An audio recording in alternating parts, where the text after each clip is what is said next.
Prime Asia TV ਦੇ program prime discussion with Jatinder Pannu ਵਿੱਚ ਇੱਕ ਵਾਰ ਫਿਰ ਤੋਂ ਆਪ ਸਭ ਦਾ ਸਵਾਗਤ। ਮੈਂ ਹਾਂ ਨਵਜੀਤ। ਪੰਜਾਬ ਵਿਧਾਨ ਸਭਾ ਵਿੱਚ ਅੱਜ ਬਜਟ ਪੇਸ਼ ਕੀਤਾ ਗਿਆ। ਬਹੁਤ ਸਾਰੇ ਐਲਾਨ ਕੀਤੇ ਗਏ ਨੇ। ਦੇਖਦੇ ਹਾਂ ਹੁਣ ਅੱਗੇ ਕੀ ਹੋਰ ਕਿਹੜੇ ਸੈਕਟਰ ਨੂੰ ਕਿਹੜੇ ਖੇਤਰ ਵਿੱਚ ਫਾਇਦਾ ਹੁੰਦਾ ਹੈ। ਅਨਾਜ ਮੰਡੀਆਂ ਨੂੰ ਬੰਦ ਕਰਨਾ ਹੈ ਹੁਣ ਕੁਝ ਸਮੇਂ ਬਾਅਦ ਐਲਾਨ ਕੀਤਾ ਗਿਆ। ਇੱਕ ਦੇਖਦੇ ਹਾਂ ਇਹ ਕਿਹਨਾਂ ਵੱਲੋਂ ਐਲਾਨ ਕੀਤਾ ਗਿਆ। ਹੋਰ ਵੀ ਬਹੁਤ ਸਾਰੀਆਂ ਖਬਰਾਂ ਨੇ, ਇਹਨਾਂ ਤੇ ਚਰਚਾ ਕਰਦੇ ਹਾਂ। ਚਰਚਾ ਤੇ ਮੇਰੇ ਨਾਲ ਨੇ ਸੀਨੀਅਰ ਪੱਤਰਕਾਰ ਜਤਿੰਦਰ ਪੰਨੂ ਜੀ। ਸਭ ਤੋਂ ਪਹਿਲਾਂ ਉਹਨਾਂ ਦਾ ਸਵਾਗਤ ਕਰਦੇ ਹਾਂ। ਪੰਨੂ ਸਾਹਿਬ ਬਹੁਤ ਬਹੁਤ ਸਵਾਗਤ ਜੀ। ਪੰਨੂ ਸਾਹਿਬ, ਬੜੇ ਦਿਨ ਤੋਂ ਇੰਤਜ਼ਾਰ ਕਰ ਰਹੇ ਸੀ, ਅੱਜ ਵਿਧਾਨ ਸਭਾ ਵਿੱਚ ਬਜਟ ਪੇਸ਼ ਕਰ ਦਿੱਤਾ ਗਿਆ। ਕਿਹੜੇ ਖੇਤਰ ਵਿੱਚ ਫਾਇਦਾ ਹੋ ਸਕਦਾ ਹੈ, ਕੀ ਹੈ ਇਸ ਬਜਟ ਵਿੱਚ?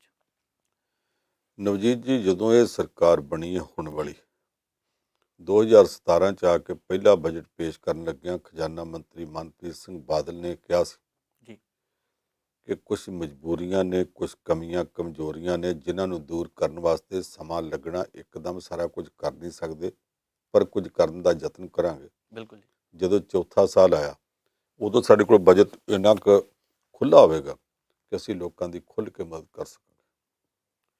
ਇਹਦੇ ਦਰਮਿਆਨ ਕੁਝ ਗੱਲਾਂ ਦਾ ਰੌਲਾ ਪੈਂਦਾ ਰਿਹਾ ਕਿ ਜੇ ਤੁਸੀਂ ਵਾਅਦੇ ਕੀਤੇ ਸੀ ਪੂਰੇ ਨਹੀਂ ਸੀ ਕਰਨੇ ਤੇ ਕੀਤੇ ਕਿਉਂ ਸੀ। ਜੀ ਕੁਝ ਗੱਲਾਂ ਸਰਕਾਰ ਕਹਿੰਦੀ ਰਹੀ ਅਸੀਂ ਕਿਸਾਨਾਂ ਦਾ ਕਰਜ਼ਾ ਮਾਫ ਕਰਤਾ 2-2 ਲੱਖ ਰੁਪਏ ਤੱਕ।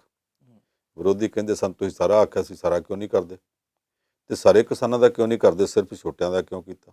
ਜੀ ਹੁਣ ਮੈਂ ਨਿੱਜੀ ਤੌਰ ਤੇ ਸਮਝਦਾ ਕਿ ਜਿਹੜਾ 20-25-30 ਏਕੜ ਤੋਂ ਵੱਧ ਵਾਲਾ ਜਿਹਦਾ ਸੌਖਾ ਗੁਜ਼ਾਰਾ, ਉਹਦਾ ਕਰਜ਼ਾ ਮਾਫ ਕਰਨ ਦੀ ਸਰਕਾਰ ਨੂੰ ਕੀ ਲੋੜ? ਉਹਨਾਂ ਕੋਲ ਤਾਂ ਬਥੇਰਾ ਕੁਛ। ਜੀ ਗਰੀਬਾਂ ਦੀ ਬਾਂਹ ਫੜਨੀ ਚਾਹੀਦੀ ਹੈ, ਜੇ ਫੜੀ ਹੈ, ਪਰ ਜਿਹੜਿਆਂ ਨੇ ਫੜੀ ਉਹ ਘੱਟ ਆ। ਜੇ ਗਰੀਬ ਬਹੁਤ ਸਾਰੇ ਇਹ 'ਚੋਂ ਰਹਿ ਗਏ ਆ। ਕਈ ਕਮੀਆਂ ਕਮਜ਼ੋਰੀਆਂ ਸਨ। ਸਮਾਰਟਫੋਨ ਆਖਿਆ ਸੀ ਵੰਡਾਂਗੇ, ਅਜੇ ਤੱਕ ਪੂਰੇ ਵੰਡੇ ਨਹੀਂ ਗਏ। 2-3 ਵਾਰੀ ਸਕੀਮ ਸ਼ੁਰੂ ਕੀਤੀ, ਫਿਰ ਰਾਹ 'ਚ ਰੁਕ ਜਾਂਦੀ ਰਹੀ, ਅਜੇ ਪੂਰੇ ਨਹੀਂ ਵੰਡੇ ਗਏ। ਕਈ ਕੰਮ ਰਹਿੰਦੇ ਸਨ। ਹੁਣ ਜਦੋਂ 4 ਸਾਲ ਹੋ ਗਏ ਆ, 5ਵਾਂ ਸਾਲ ਹੈ, ਵਾਅਦਾ ਕੀਤਾ ਹੋਵੇ ਨਾ ਕੀਤਾ ਹੋਵੇ ਚੌਥੇ ਸਾਲ ਦਾ, ਜੀ ਹਰ ਸਰਕਾਰ ਆਪਣੇ ਮਿਆਦ ਦੇ ਆਖਰੀ ਸਾਲ ਜਿਹੜਾ ਬਜਟ ਬਣਾਵੇ ਉਹਦੇ 'ਚ ਲੋਕਾਂ ਨੂੰ ਛੋਟਾਂ ਦਾ ਗੱਫਾ ਦਿੰਦੀ ਹੁੰਦੀ ਹੈ। ਜੀ ਅੱਜ ਹੁਣ ਪੰਜਾਬ ਦੀ ਸਰਕਾਰ ਨੇ ਜਿਹੜਾ ਬਜਟ ਪੇਸ਼ ਕੀਤਾ ਉਹਦੇ ਵਿੱਚ ਵੀ ਛੋਟਾਂ ਦਿੱਤੀਆਂ ਗਈਆਂ ਨੇ, ਸਹੂਲਤਾਂ ਦਿੱਤੀਆਂ ਗਈਆਂ ਨੇ। ਜਿਹੜੀ ਕੋਈ ਛੱਟ ਪਾਈ ਹੋਊ ਉਹ ਅਜੇ ਤੱਕ ਸਿੱਧੇ ਤੌਰ 'ਤੇ ਦਿਸਦੀ ਨਹੀਂ। ਮੈਂ ਪੂਰਾ ਬਜਟ ਨਹੀਂ ਪੜ੍ਹ ਸਕਿਆ, ਜੀ ਪਰ ਜੋ ਕੁਝ ਮਿਲਿਆ ਉਹਦੇ 'ਚੋਂ ਪਹਿਲੀ ਗੱਲ ਤਾਂ ਇਹ ਕਿ ਜਿਹੜੀਆਂ ਔਰਤਾਂ ਨੇ, ਅੱਜ ਮਹਿਲਾ ਦਿਵਸ ਸੀਗਾ ਜਦੋਂ ਬਜਟ ਪੇਸ਼ ਕੀਤਾ ਗਿਆ, ਜੀ ਉਹਨਾਂ ਵਾਸਤੇ ਪਹਿਲੀ ਛੋਟ ਤਾਂ ਇਹ ਹੈ ਕਿ ਅੱਗੇ ਤੋਂ ਉਹਨਾਂ ਦਾ ਬੱਸਾਂ 'ਚ ਕਿਰਾਇਆ ਮਾਫ ਕਰ ਦਿੱਤਾ ਗਿਆ। ਜੀ ਬਿਲਕੁਲ ਬਹੁਤ ਵੱਡੀ ਗੱਲ ਕਰ ਦਿੱਤੀ ਹੈ। ਜਿਨ੍ਹਾਂ ਕੋਲ ਕਾਰਾਂ, ਜੀਪਾਂ, ਮੋਟਰਸਾਈਕਲ, ਸਕੂਟਰ ਨੇ, ਉਹਨਾਂ ਨੂੰ ਤੇ ਮਾਮੂਲੀ ਗੱਲ ਜਾਪਦੀ ਹੋਵੇਗੀ। ਉਹ ਸਮਝਣਗੇ ਇਹਦਾ ਕੀ, ਸਾਨੂੰ ਕੀ ਫਾਇਦਾ। ਪਰ ਬੱਸਾਂ 'ਚ ਜਾ ਕੇ ਵੇਖੋ, ਅਜੇ ਵੀ 40-45% ਔਰਤਾਂ ਹੁੰਦੀਆਂ ਨੇ, ਜੀ ਆਦਮੀ 50-55% ਹੁੰਦੇ ਨੇ। ਉਹਨਾਂ ਦਾ ਕਿਰਾਇਆ ਮਾਫ ਕਰ ਦੇਣਾ। ਦੂਜਾ ਇਹ ਕਿ ਆਸ਼ੀਰਵਾਦ ਸਕੀਮ ਚੱਲਦੀ ਸੀ, ਜੀ ਉਹਦੇ 'ਚ ਉਹਨਾਂ ਨੇ ਇਹ ਕਹਿ ਦਿੱਤਾ ਕਿ ਅੱਗੇ 21,000 ਰੁਪਇਆ ਸ਼ਗਨ ਦਿੰਦੀ ਸੀ ਸਰਕਾਰ, ਹੁਣ 21 ਦੇ ਬਜਾਏ 51,000 ਦਿਆ ਕਰਾਂਗੇ। ਠੀਕ ਆ, ਵਾਅਦਾ ਕਰ ਲਿਆ, ਪਰ ਤੁਸੀਂ ਇਹ ਵੇਖਿਆ ਕਿ ਕਿੰਨਾ ਚਿਰ ਲੋਕਾਂ ਨੂੰ ਮਿਲਦਾ ਨਹੀਂ। ਸਮਾਜ ਭਲਾਈ ਦਫ਼ਤਰਾਂ 'ਚ ਗੇੜੇ ਕੱਢਣੇ ਪੈਂਦੇ ਆ। ਪਿਛਲੀ ਸਰਕਾਰ ਵੇਲੇ ਵੀ ਇਹੋ ਸੀ ਕਿ ਵਿਆਹੀਆਂ ਗਈਆਂ ਕੁੜੀਆਂ 5-5 ਸਾਲ ਦੇ ਬੱਚੇ ਨਾਲ ਲੈ ਕੇ ਤੇ ਸਮਾਜ ਭਲਾਈ ਦੇ ਦਫ਼ਤਰਾਂ 'ਚ ਗੇੜੇ ਮਾਰਨ ਜਾਂਦੀਆਂ ਸੀ, ਚੈੱਕ ਕਦੋਂ ਮਿਲਣਾ। ਤੇ ਹੁਣ ਵਾਲੀ ਸਰਕਾਰ ਦੇ ਵੇਲੇ ਵੀ ਉਹ ਹੁੰਦਾ ਪਿਆ। ਇਹਦਾ ਮਿਲਣਾ ਯਕੀਨੀ ਬਣਾਓ। ਇਹ ਯਕੀਨੀ ਕਰੋ ਕਿ ਉਹਨਾਂ ਦੇ ਵਿਆਹ ਤੋਂ ਛੇਤੀ ਬਾਅਦ ਮਿਲ ਜਾਵੇ। ਅਵਲ ਤਾਂ ਵਿਆਹ ਤੋਂ ਪਹਿਲਾਂ ਮਿਲੇ। ਬਿਲਕੁਲ ਸ਼ਗਨ ਤੇ ਵਿਆਹ ਦੇ ਮੌਕੇ ਹੁੰਦਾ, ਜੀ ਤੇ ਜੇ ਪਹਿਲਾਂ ਨਹੀਂ ਵੀ ਮਿਲਿਆ ਤੇ ਵਿਆਹ ਤੋਂ ਇਮੀਡੀਏਟਲੀ ਬਾਅਦ ਮਿਲਣਾ ਚਾਹੀਦਾ। ਇਹ ਇੰਨਾ ਲੰਮਾ ਸਮਾਂ ਜਦੋਂ ਲੋਕਾਂ ਦੀ ਝਾਕ ਖਤਮ ਹੋ ਜਾਏ ਤੇ ਉਦੋਂ ਲਿਆ ਕੇ ਦਿਓ, ਉਹਦਾ ਕੀ ਫਾਇਦਾ। ਇੱਕ ਅੱਜ ਮਹਿਲਾ ਦਿਵਸ ਦਾ ਕਰਕੇ ਸਰਕਾਰ ਨੇ ਫੈਸਲਾ ਕੀਤਾ ਜੀ ਕਿ ਜਿਹੜੀਆਂ ਕੰਮਕਾਜੀ ਔਰਤਾਂ ਨੇ, ਦੂਸਰੇ ਜ਼ਿਲ੍ਹਿਆਂ 'ਚ ਜਾ ਕੇ ਕੰਮ ਕਰਦੀਆਂ ਨੇ, ਉਹਨਾਂ ਨੂੰ ਛੇਤੀ ਕੀਤੇ ਜਾਂ ਮਕਾਨ ਮਿਲਦਾ ਨਹੀਂ, ਜਾਂ ਢੰਗ ਦਾ ਨਹੀਂ ਮਿਲਦਾ, ਜਾਂ ਸੁਰੱਖਿਅਤ ਨਹੀਂ ਮਿਲਦਾ ਤੇ ਬਹੁਤ ਮਹਿੰਗਾ ਮਿਲਦਾ। ਉਹਨਾਂ ਕੰਮਕਾਜੀ ਔਰਤਾਂ ਵਾਸਤੇ ਸਰਕਾਰੀ ਖਰਚੇ 'ਤੇ 7 ਜ਼ਿਲ੍ਹਿਆਂ ਦੇ ਵਿੱਚ ਹੋਸਟਲ ਬਣਾਏ ਜਾਣਗੇ। ਜੀ ਵਧੀਆ ਗੱਲ ਹੈ। ਅੱਗੇ ਵੀ ਜਿੱਥੇ ਬਣੇ ਆ ਉਹਨਾਂ ਦਾ ਫਾਇਦਾ ਹੀ ਹੋਇਆ ਸੀਗਾ, ਔਰ ਬਣਾਉਣੇ ਚਾਹੀਦੇ ਆ। ਔਰ ਕੰਮਕਾਜੀ ਔਰਤਾਂ ਵਾਸਤੇ ਜ਼ਰੂਰ ਬਣਾਏ ਜਾਣੇ ਚਾਹੀਦੇ ਆ। ਬਹੁਤ ਸਾਰੀਆਂ ਬੀਬੀਆਂ PG 'ਚ ਰਹਿੰਦੀਆਂ ਨੇ ਕਿਤੇ ਨਾ ਕਿਤੇ, ਪਰ ਉਹ ਜਿਹੜੀਆਂ PG 'ਚ ਰਹਿੰਦੀਆਂ, ਜੋ ਕੁਝ ਉੱਥੋਂ ਦਾ ਹਾਲ ਦੱਸਦੀਆਂ ਨੇ, ਜਿਸ ਤਰ੍ਹਾਂ ਦਾ ਵਿਹਾਰ ਉਹਨਾਂ ਨਾਲ ਹੁੰਦਾ, ਉਹ ਬਹੁਤਾ ਚੰਗਾ ਨਹੀਂ। ਜੀ ਬਿਲਕੁਲ ਇਸ ਕਰਕੇ ਉਹ ਜਿਹੜੀਆਂ ਤੰਗੀਆਂ ਤਰਸੀਆਂ ਦੂਰ ਕਰਨੀਆਂ ਚਾਹੀਦੀਆਂ। ਸਰਕਾਰ ਨੇ ਇੱਕ ਫੈਸਲਾ ਫਰੀडम ਫਾਈਟਰਸ ਬਾਰੇ ਕੀਤਾ ਕਿ ਅੱਗੇ ਉਹਨਾਂ ਦੀ ਪੈਨਸ਼ਨ ਹੁੰਦੀ ਸੀ 7500 ਰੁਪਈਆ ਤੇ ਹੁਣ ਵਧਾ ਕੇ ਕਰ ਦਿੱਤੀ ਹੈ 9400 ਰੁਪਈਆ। ਬਜ਼ੁਰਗਾਂ ਦੀ ਪੈਨਸ਼ਨ ਅੱਗੇ ਸ਼ਾਇਦ 750 ਸੀ, ਹੁਣ 1500 ਕਰ ਦਿੱਤੀ ਹੈ। ਇਹ ਚੰਗਾ ਕੀਤਾ ਗਿਆ। ਇਹਦੇ ਤੋਂ ਇਲਾਵਾ ਸਰਕਾਰ ਨੇ ਆਖਿਆ ਕਿ ਜਿਹੜੇ ਕੈਂਸਰ ਦੇ ਪੇਸ਼ੈਂਟ ਨੇ, ਬਿਮਾਰ ਨੇ, ਮਰੀਜ਼ ਨੇ, ਉਹਨਾਂ ਨੂੰ 1.5 ਲੱਖ ਰੁਪਏ ਤੱਕ ਇਲਾਜ ਵਿੱਚ ਖਰਚੇ ਦੀ ਸਹੂਲਤ ਦਿੱਤੀ ਜਾਵੇਗੀ। ਸਮਾਰਟਫੋਨ ਜਿਹੜੇ ਅਜੇ ਤੱਕ ਵੰਡੇ ਨਹੀਂ ਗਏ ਪੂਰੇ, ਉਹਨਾਂ ਵਾਸਤੇ ਸਰਕਾਰ ਨੇ ਆਖਿਆ ਕਿ 100 ਕਰੋੜ ਰੁਪਈਆ ਅਸੀਂ ਪਾਸੇ ਰੱਖ ਲਿਆ, ਅਸੀਂ ਸਾਰਾ ਕੁਝ ਜੋ ਕਰਨਾ ਇਹਦੇ ਵਿੱਚ ਕਰਾਂਗੇ। ਇਹ ਸਾਰਾ ਇੱਕ ਪੱਖ ਹੈ ਤੇ ਚੰਗਾ ਪੱਖ ਹੈ। ਕਿਸਾਨਾਂ ਦਾ ਕਰਜ਼ਾ ਮਾਫ ਕਰਨ ਵਾਸਤੇ ਉਹਨਾਂ ਨੇ ਕਹਿ ਦਿੱਤਾ ਕਿ 1186 ਕਰੋੜ ਅਸੀਂ ਰੱਖ ਲਿਆ, ਜਿਹਦੇ 'ਚੋਂ ਜਿਹੜੇ ਕਿਸਾਨਾਂ ਦਾ ਕਰਜ਼ਾ ਅਜੇ ਤੱਕ ਮਾਫ ਨਹੀਂ ਕੀਤਾ ਗਿਆ ਉਹ ਸਾਰਾ ਕਰ ਦੇਣਾ। ਖੇਤ ਮਜ਼ਦੂਰ ਨੇ ਬਹੁਤ ਸਾਰੇ, ਉਹਨਾਂ ਵਾਸਤੇ 526 ਕਰੋੜ ਰੁਪਏ ਰੱਖ ਲਿਆ ਗਿਆ ਕਿ ਉਹਨਾਂ ਦੇ ਵੀ ਕਰਜ਼ੇ ਸਰਕਾਰ ਕਹਿੰਦੀ ਆ ਅਸਾਂ ਮਾਫ ਕਰ ਦੇਣੇ। ਚੰਗੀ ਗੱਲ ਹੈ, ਕਰ ਦਿਓ। ਲੇਟ ਬਹੁਤ ਹੋ ਗਿਆ, ਦੇਰ ਆਏ ਦਰੁਸਤ ਆਏ ਸੀ।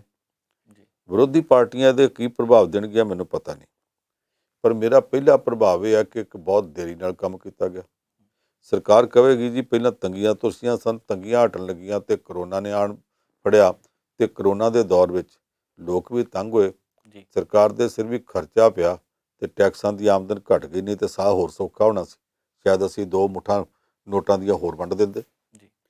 ਪਰ ਜੋ ਵੀ ਹੋਵੇ, ਲੋਕ ਝਾਕ ਰੱਖਦੇ ਆ। ਜਿਹੜੇ ਕੰਮ ਕਈ ਇਹੋ ਜਿਹੇ ਆ ਜਿਨ੍ਹਾਂ 'ਚੋਂ ਸਰਕਾਰ ਨੂੰ ਬਹੁਤ ਵੱਡੀ ਆਮਦਨ ਹੋ ਸਕਦੀ ਹੈ, 4 ਸਾਲ ਲੰਘਣ ਤੋਂ ਬਾਅਦ ਵੀ ਅਜੇ ਸਰਕਾਰ ਦੇ ਕੰਟਰੋਲ ਤੋਂ ਬਾਹਰ ਨੇ। ਅਜੇ ਤੱਕ ਰੇਤ ਬਜਰੀ ਦੀ ਵਿਕਰੀ, ਉਹ ਸਾਰਾ ਕੁਝ ਸਰਕਾਰ ਦੇ ਕੰਟਰੋਲ ਤੋਂ ਬਾਹਰ ਹੈ। ਕੋਈ ਮਾਈ ਦਾ ਲਾਲ ਪੁੱਛਣ ਵਾਲਾ ਨਹੀਂ, ਵੇਖਣ ਵਾਲਾ ਨਹੀਂ, ਨੇਰ ਖਾਤਾ ਚੱਲਦਾ ਪਿਆ। ਨਸ਼ਿਆਂ ਦਾ ਕੰਮ ਸਰਕਾਰ ਨੇ ਆਖਿਆ ਸੀ ਰੋਕ ਦਿਆਂਗੇ। ਅੱਜ ਹੁਣ ਵਿਰੋਧੀ ਪਾਰਟੀਆਂ ਸਾਰੀਆਂ ਮੁੱਖ ਮੰਤਰੀ ਨੂੰ ਮੁੜ ਮੁੜ ਕੇ ਕਹਿੰਦੇ ਜੀ ਤੁਸੀਂ ਆਖਿਆ ਸੀ 1 ਮਹੀਨੇ 'ਚ ਰੋਕਾਂਗੇ, ਹੁਣ ਤੱਕ ਰੋਕੇ ਕਿਉਂ ਨਹੀਂ ਗਏ? ਔਰ ਨਸ਼ਿਆਂ ਦੇ ਸਮਗਲਰ ਏਡੇ ਕੁ ਤਗੜੇ ਆ ਕਿ ਪੁਲਿਸ ਕਿਤੇ ਛਾਪਾ ਵੀ ਮਾਰਨ ਜਾਂਦੀ ਆ ਤੇ ਅੱਗੋਂ ਫੜ ਕੇ ਪੁਲਿਸ ਨੂੰ ਕੁੱਟ ਕੱਢਦੇ ਆ। ਆ ਪਿਛਲੇ ਮਹੀਨੇ ਕੁ ਤੋਂ ਡੰਗ ਤੇਜ਼ ਹੋਇਆ ਪੁਲਿਸ ਦਾ। ਕਿਸੇ ਨੂੰ ਫੜ ਲਿਆ, ਉਹਨੂੰ ਫੜ ਕੇ ਵੱਡੇ ਕਾਨੂੰਨ ਲਾ ਕੇ ਜੇਲ੍ਹ 'ਚ ਭੇਜਤਾ, ਉਹਦੀ ਜਾਇਦਾਦ ਜ਼ਬਤ ਕਰ ਲਈ। ਇਹ ਜਾਇਦਾਦਾਂ ਜ਼ਬਤ ਤੇ ਕਰੀ ਜਾਂਦੇ ਹੋ। ਇਹਨਾਂ ਜਾਇਦਾਦਾਂ ਨੂੰ ਜ਼ਬਤ ਕਰਨ ਨੂੰ ਜਦੋਂ ਅਦਾਲਤਾਂ ਵਿੱਚ ਜਾ ਕੇ ਚੁਣੌਤੀ ਦਿੱਤੀ ਗਈ ਕਿ ਤੁਹਾਡੇ ਹੋਣ ਵਾਲੇ ਸਾਰੇ ਅਫਸਰ ਤੇ ਗਵਾਹ ਉਦੋਂ ਭੁਗਤਣਗੇ। ਸਾਡਾ ਪਿਛਲਾ ਤਜਰਬਾ ਇਹ ਆ ਕਿ ਇਹਨਾਂ ਲੋਕਾਂ ਨੂੰ ਫੜਿਆ ਜਾਂਦਾ, ਇਹਨਾਂ ਦੇ ਖਿਲਾਫ ਕਾਰਵਾਈ ਹੁੰਦੀ ਹੈ, ਜਦੋਂ ਅਦਾਲਤ ਵਿੱਚ ਕੇਸ ਜਾਂਦਾ ਉੱਥੇ ਜਾ ਕੇ ਕੁਛ ਨਹੀਂ ਹੁੰਦਾ। ਇੱਕ ਮੌਕਾ ਸੀ ਜਦੋਂ ਲੋਕੀ ਪੰਜਾਬ ਵਿੱਚ ਕਹਿੰਦੇ ਹੁੰਦੇ ਸਨ ਚੋਰ ਨੂੰ ਖਾਂਦੇ ਨੂੰ ਨਹੀਂ ਵੇਖੀਦਾ, ਚੋਰ ਨੂੰ ਕੁੱਟੀਦੇ ਨੂੰ ਵੇਖੀਦਾ। ਹੁਣ ਲੋਕੀ ਕਹਿੰਦੇ ਆ ਜੀ ਚੋਰ ਨੂੰ ਫੜੇ ਜਾਂਦੇ ਨੂੰ ਨਹੀਂ ਵੇਖੀਦਾ, ਚੋਰ ਨੂੰ ਛੁੱਟੀਦੇ ਨੂੰ ਵੇਖੀਦਾ। ਕਿਉਂ? ਅਫਸਰਾਂ ਨਾਲ, ਗਵਾਹਾਂ ਨਾਲ, ਇੱਧਰ ਔਰ ਜਿੰਨਾ ਖਰਚਾ ਕੀਤਾ, ਜਿੰਨੀ ਕਮਾਈ ਕੀਤੀ ਹੈ ਉਹ 'ਚੋਂ ਦਸਵੰਧ ਉਸ ਪਾਸੇ ਖਰਚ ਕਰਕੇ ਤੇ ਉਹਦੇ ਨਾਲ ਆਪਣੇ ਆਪ ਦਾ ਖੜਾ ਛਡਾ ਕੇ ਤੇ ਵਾਪਸ ਆ ਜਾਂਦੇ ਆ। ਇਹ ਜਿਹੜਾ ਰੁਝਾਨ ਅਜੇ ਤੱਕ ਬਣਿਆ, ਇਹਨੂੰ ਇਹ ਸਰਕਾਰ ਨੱਥ ਨਹੀਂ ਪਾ ਸਕੀ, ਜਦ ਕਿ ਲੋਕਾਂ ਨੂੰ ਆਸ ਸੀ ਕਿ ਕੈਪਟਨ ਅਮਰਿੰਦਰ ਸਿੰਘ ਦੂਸਰੀ ਵਾਰੀ ਮੁੱਖ ਮੰਤਰੀ ਬਣ ਕੇ ਤੇ ਇਹਨਾਂ ਚੀਜ਼ਾਂ ਨੂੰ ਨੱਥ ਪਾਉਣਗੇ।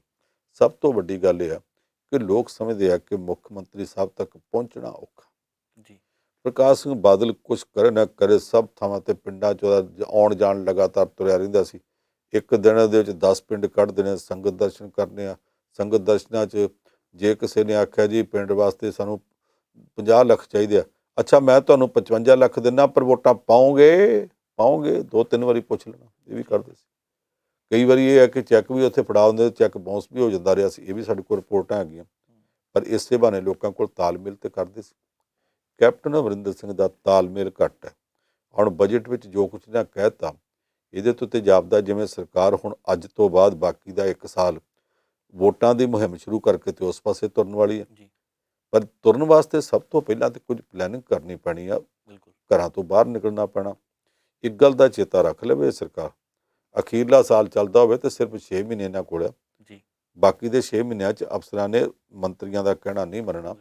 ਉੱਥੇ ਜਾ ਕੇ ਅਫਸਰ ਫਿਰ ਵਿਰੋਧੀ ਪਾਰਟੀਆਂ ਦੇ ਵਿੱਚੋਂ ਕਦੇ ਇੱਧਰ ਕਦੇ ਉੱਧਰ, ਕਿਸੇ ਉਸ ਪਾਰਟੀ 'ਚ ਕਦੇ ਉਸ ਪਾਰਟੀ 'ਚ ਲੀਡਰਾਂ ਦੇ ਚਿਹਰਿਆਂ ਤੇ ਝਾਤੀਆਂ ਮਾਰਨ ਲੱਗ ਪੈਂਦੇ ਆ। ਕਿਤੇ ਕੱਲ੍ਹ ਨੂੰ ਇਹ ਮੁੱਖ ਮੰਤਰੀ ਤਾਂ ਨਾ ਬਣ ਜੂ। ਇਹਦੇ ਨਾਲ ਸਾਂਝ ਪਾਓ। ਅਸੀਂ ਪਿਛਲੇ ਸਾਲਾਂ 'ਚ ਵੇਖਦੇ ਰਹੇ ਹਾਂ, ਪਿਛਲੇ 40 ਸਾਲਾਂ 'ਚ ਵੇਖਿਆ ਅਫਸਰ ਦਿਨੇ ਰਾਜ ਕਰਦੀ ਪਾਰਟੀ ਦੇ ਮੰਤਰੀਆਂ ਤੇ ਹੋਰ ਲੀਡਰਾਂ ਦੇ ਘਰਾਂ ਵਿੱਚ ਜਾ ਕੇ ਹਾਂਜੀ ਭਾਜੀ ਕਰਦੇ ਆ। ਅੱਧੀ ਰਾਤ ਨੂੰ ਜਾ ਕੇ ਵਿਰੋਧੀ ਧਿਰ ਵਾਲਿਆਂ ਦੇ ਕੋਲ ਨੋਟਾਂ ਦੇ ਡੱਬੇ ਦੇ ਆਉਂਦੇ ਰਹੇ ਆ ਸਿਰਫ ਇਸ ਕਰਕੇ ਜੇ ਕੱਲ੍ਹ ਨੂੰ ਇਹ ਬਣ ਗਏ ਤੇ ਲੋੜ ਇਹਨਾਂ ਦੀ ਵੀ ਪੈਣੀ, ਦੋਵੇਂ ਪਾਸੇ ਸਾਂਝਾ ਭੁਗਤਾਉਂਦੇ ਹੁੰਦੇ ਆ। ਉਸ ਤਜਰਬੇ ਦੇ ਮੁਤਾਬਕ ਇਹ ਸਰਕਾਰ ਕੁਝ 6 ਮਹੀਨੇ ਆ ਜੀ ਕਰਨਾ ਕੰਮ ਕਰ ਲੈ, ਨਹੀਂ ਤੇ ਅੱਗੇ ਤੇਰੇ ਭਾਗ ਲੱਛੀਏ। ਬਿਲਕੁਲ। ਪੁਨ ਸਾਹਿਬ, ਸੁਪਰੀਮ ਕੋਰਟ ਨੇ ਸੂਬਾ ਸਰਕਾਰਾਂ ਤੋਂ ਪੁੱਛਿਆ ਕਿ 50% ਦੀ ਰਿਜ਼ਰਵੇਸ਼ਨ ਦਿੱਤੀ ਜਾ ਸਕਦੀ ਹੈ, ਇਹਦੀ ਕੀ ਜ਼ਰੂਰਤ ਪੈ ਗਈ ਪੁੱਛਣ ਦੀ? ਦੇਖੋ ਨਵਜੀਤ ਜੀ, ਭਾਰਤ ਵਿੱਚ ਅੰਗਰੇਜ਼ਾਂ ਦੇ ਵਕਤ ਜਿਹੜਾ ਕੋਲਾਪੁਰ ਦਾ ਰਾਜਾ ਸੀ, ਜੀ ਸਭ ਤੋਂ ਪਹਿਲਾਂ ਉਹਨੇ ਰਿਜ਼ਰਵੇਸ਼ਨ ਸ਼ੁਰੂ ਕੀਤੀ। ਉਹਨੇ ਛੂਤ-ਛਾਤ ਖਤਮ ਕਰਨ ਵਾਸਤੇ ਇਹ ਆਖਿਆ ਕਿ ਸਾਰੇ ਲੋਕਾਂ ਨੂੰ ਪੜ੍ਹਾਇਆ ਜਾਊਗਾ, ਇਕੱਲੇ ਉੱਚੀਆਂ ਜਾਤਾਂ ਨੂੰ ਨਹੀਂ ਪੜ੍ਹਾਉਣਾ। ਉਸੇ ਨੇ ਆਖਿਆ ਪੜ੍ਹਾਈ ਵਿੱਚ, ਨੌਕਰੀਆਂ 'ਚ, ਸਭ ਥਾਵਾਂ 'ਤੇ ਗੈਰ ਬ੍ਰਾਹਮਣ ਉਹਨਾਂ ਸਾਰਿਆਂ ਨੂੰ ਰਿਜ਼ਰਵੇਸ਼ਨ ਦਊਂਗਾ। ਫਿਰ ਰਿਜ਼ਰਵੇਸ਼ਨ ਪਹਿਲੀ ਵਾਰ ਸ਼ਾਇਦ 50% ਦਿੱਤੀ ਵੀ ਉਹਨੇ ਸੀ, ਜਿੰਨਾ ਕਿ ਮੈਨੂੰ ਯਾਦ ਆਉਂਦਾ। ਅੰਗਰੇਜ਼ਾਂ ਦੇ ਜਾਣ ਤੋਂ ਬਾਅਦ ਕਦੇ ਥੋੜ੍ਹੀ, ਕਦੇ ਵੱਧਦੀ ਗਈ। ਅਖੀਰ 1992 'ਚ ਜੀ ਜਦੋਂ ਨਰਸਿਮਹਾ ਰਾਓ ਦੀ ਸਰਕਾਰ ਹੁੰਦੀ ਸੀ, ਇੰਦਰਾ ਸਾਹਨੀ ਕੇਸ ਦੇ ਸੁਪਰੀਮ ਕੋਰਟ ਨੇ ਫੈਸਲਾ ਕਰ ਦਿੱਤਾ ਕਿ 50% ਤੋਂ ਰਿਜ਼ਰਵੇਸ਼ਨ ਕਿਸੇ ਥਾਂ 'ਤੇ ਵਧੇਗੀ ਨਹੀਂ। ਹੁਣ ਹੋਇਆ ਕੀ ਆ ਕਿ ਸਾਰਿਆਂ ਥਾਵਾਂ 'ਤੇ ਲੋੜ ਮੁਤਾਬਕ ਅੱਡ-ਅੱਡ ਸੂਬਿਆਂ 'ਚ ਵਧਾਉਣੀ ਸ਼ੁਰੂ ਕਰ ਦਿੱਤੀ ਗਈ। ਜੀ ਇੱਕ ਵਾਰੀ ਆਂਧਰਾ ਪ੍ਰਦੇਸ਼ 'ਚ ਮੰਗ ਉੱਠ ਪਈ ਕਿ ਮੁਸਲਮਾਨਾਂ ਨੂੰ ਇੰਨੀ ਰਿਜ਼ਰਵੇਸ਼ਨ ਦਿਓ। ਜਦੋਂ ਡਾਕਟਰ ਮਨਮੋਹਨ ਸਿੰਘ ਦੀ ਸਰਕਾਰ ਸੀ, ਉਹਨਾਂ ਦੇ ਕੇਂਦਰੀ ਕਾਨੂੰਨ ਮੰਤਰੀ ਨੇ ਕਹਿ ਦਿੱਤਾ ਸੀ ਚੋਣ ਕਮਿਸ਼ਨ ਜੋ ਮਰਜ਼ੀ ਕਰੇ, ਅਸੀਂ ਮੁਸਲਮਾਨਾਂ ਨੂੰ ਰਿਜ਼ਰਵੇਸ਼ਨ ਦੇਣੀ ਹੈ। ਬਾਅਦ 'ਚ ਮਾਫੀ ਮੰਗ ਲਈ ਸੀ। ਜੀ। 2018 ਦੇ ਵਿੱਚ ਮਹਾਰਾਸ਼ਟਰ ਦੇ ਵਿੱਚ ਜਿਹੜੀ ਭਾਜਪਾ ਦੀ ਸਰਕਾਰ ਸੀ, ਦੇਵੇਂਦਰ ਫਡਨਵੀਸ ਦੀ, ਉਹਨਾਂ ਨੇ 16% ਰਿਜ਼ਰਵੇਸ਼ਨ ਹੋਰ ਦੇ ਦਿੱਤੀ ਮਰਾਠਿਆਂ ਨੂੰ। ਇਹ ਕੇਸ ਹਾਈ ਕੋਰਟ ਚਲਾ ਗਿਆ। ਜੀ ਹਾਈ ਕੋਰਟ ਨੇ ਜਾ ਕੇ ਕਹਿ ਦਿੱਤਾ ਕਿ ਨੌਕਰੀਆਂ 'ਚ 13%, ਬਾਕੀ ਗੱਲਾਂ 'ਚ 12%, 16% ਨਹੀਂ ਹੋ ਸਕਦੀ।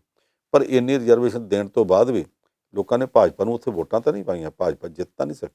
ਜੇ ਕੋਈ ਆਖੇ ਰਿਜ਼ਰਵੇਸ਼ਨਾਂ ਨਾਲ ਅਸੀਂ ਜਿੱਤ ਜਾਵਾਂਗੇ ਤਾਂ ਅੱਜ ਦੀ ਤਰੀਕ ਵਿੱਚ ਜਿਹੜੇ ਸੂਬੇ ਆ ਉਹਨਾਂ 'ਚੋਂ ਸਭ ਤੋਂ ਵੱਧ ਰਿਜ਼ਰਵੇਸ਼ਨ ਤੁਸੀਂ ਸਮਝ ਲਓ ਕਿ ਅਰੁਣਾਚਲ ਪ੍ਰਦੇਸ਼ 'ਚ ਜਿੱਥੇ 80% ਹੈ, ਉਹਦੇ ਨਾਲ ਮਿਜ਼ੋਰਮ, ਮਣੀਪੁਰ 'ਚ ਵੀ ਇੰਨੀ ਹੈ। ਜੀ ਹਰਿਆਣੇ ਦੇ ਵਿੱਚ 70% ਹੈ। ਇਸ ਤੋਂ ਇਲਾਵਾ ਤਾਮਿਲਨਾਡੂ ਦੇ ਵਿੱਚ 68% ਆ, ਝਾਰਖੰਡ ਦੇ ਵਿੱਚ ਸ਼ਾਇਦ 60% ਹੈ। ਇਹਦੇ ਤੋਂ ਬਾਅਦ ਪੱਛਮੀ ਬੰਗਾਲ, ਉੱਥੇ 35% ਹੈ। ਜੀ ਜਿਹੜਾ ਬਿਹਾਰ ਹੈ ਉਹਦੇ 'ਚ, ਮੱਧ ਪ੍ਰਦੇਸ਼ 'ਚ, ਯੂਪੀ 'ਚ 50% ਹੈ। ਯਾਨੀ ਜਿੱਥੇ ਕਿਸੇ ਦੀ ਲੋੜ ਵੋਟਾਂ ਦੀ ਜਾਪੀ ਉਹਦੇ ਮੁਤਾਬਕ ਦੇਈ ਜਾਂਦੇ ਨੇ। ਇਹ ਕੇਸ ਚਲਾ ਗਿਆ ਸੁਪਰੀਮ ਕੋਰਟ 'ਚ। ਜੀ ਸੁਪਰੀਮ ਕੋਰਟ ਨੂੰ ਇੰਦਰਾ ਸਾਹਨੀ ਕੇਸ ਵਾਲਾ 1992 ਦਾ ਕੇਸ ਜਿਹੜਾ ਉਹਦਾ ਹਵਾਲਾ ਦੇ ਕੇ ਆਖਿਆ ਗਿਆ ਕਿ ਤੁਸੀਂ ਦੱਸੋ ਜੀ ਹੋਣੀ ਕਿੰਨੀ ਚਾਹੀਦੀ ਹੈ। ਇਹ ਮੁੱਦਾ ਰਾਜਨੀਤੀ ਕਰਨ ਵਾਲੇ ਲੀਡਰਾਂ ਦੇ ਉੱਤੇ ਛੱਡ ਦਿੱਤਾ ਜਾਵੇ ਤੇ ਉੱਤੇ ਆਪੋ ਆਪਣੀਆਂ ਵੋਟਾਂ ਦੇ ਹਿਸਾਬ ਨਾਲ ਦਿੰਦੇ ਆ ਕਿ 50% ਤੋਂ ਵਧਾਈ ਜਾ ਸਕਦੀ ਹੈ ਕਿ ਨਹੀਂ ਵਧਾਈ ਜਾ ਸਕਦੀ। ਸੁਪਰੀਮ ਕੋਰਟ ਨੇ ਆਖਿਆ ਜੀ ਅਸੀਂ ਫੈਸਲਾ ਬਾਅਦ 'ਚ ਕਰਾਂਗੇ, ਪਹਿਲਾਂ ਹਿੰਦੁਸਤਾਨ ਦੀਆਂ ਸਾਰੀਆਂ ਸਟੇਟਸ ਦੇ ਜਿਹੜੇ ਮੁੱਖ ਮੰਤਰੀ ਨੇ, ਉੱਥੋਂ ਦੀਆਂ ਜਿਹੜੀਆਂ ਸਰਕਾਰਾਂ ਨੇ, ਉਹ ਸਾਨੂੰ ਦੱਸਣ ਵੀ ਕੀ 50% ਤੋਂ ਵਧਾਈ ਜਾ ਸਕਦੀ ਹੈ। ਇਹ ਤਾਂ ਨਹੀਂ ਹੋਣਾ ਵੀ ਇਸ ਸੂਬੇ 'ਚ ਘੱਟ ਹੋ 'ਚ ਵੱਧ, ਜੋ ਕਰਨਾ ਇੱਕੋ ਵਾਰੀ ਫੈਸਲਾ ਕਰ ਲੈਂਦੇ ਹਾਂ। ਜੀ ਪਰ ਅਸੀਂ ਨਾ ਕਰੀਏ, ਤੁਸੀਂ ਸੂਬਿਆਂ ਦੀਆਂ ਸਰਕਾਰਾਂ ਵਾਲੇ ਦੱਸੋ ਤਾਂ ਕਿ ਕੱਲ੍ਹ ਨੂੰ ਕੋਈ ਰੇੜਕਾ ਨਾ ਪਵੇ। ਜੀ।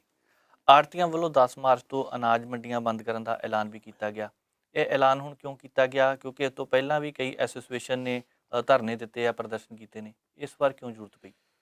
ਜਿੰਨੀ ਕੁ ਮੇਰੀ ਜਾਣਕਾਰੀ ਆ, ਪੰਜਾਬ ਦੇ ਵਿੱਚ 26,000 ਤੋਂ ਵੱਧ ਆੜ੍ਹਤੀਏ ਨੇ, ਜੀ ਛੋਟੇ ਵੱਡੇ ਰਲਾ ਕੇ।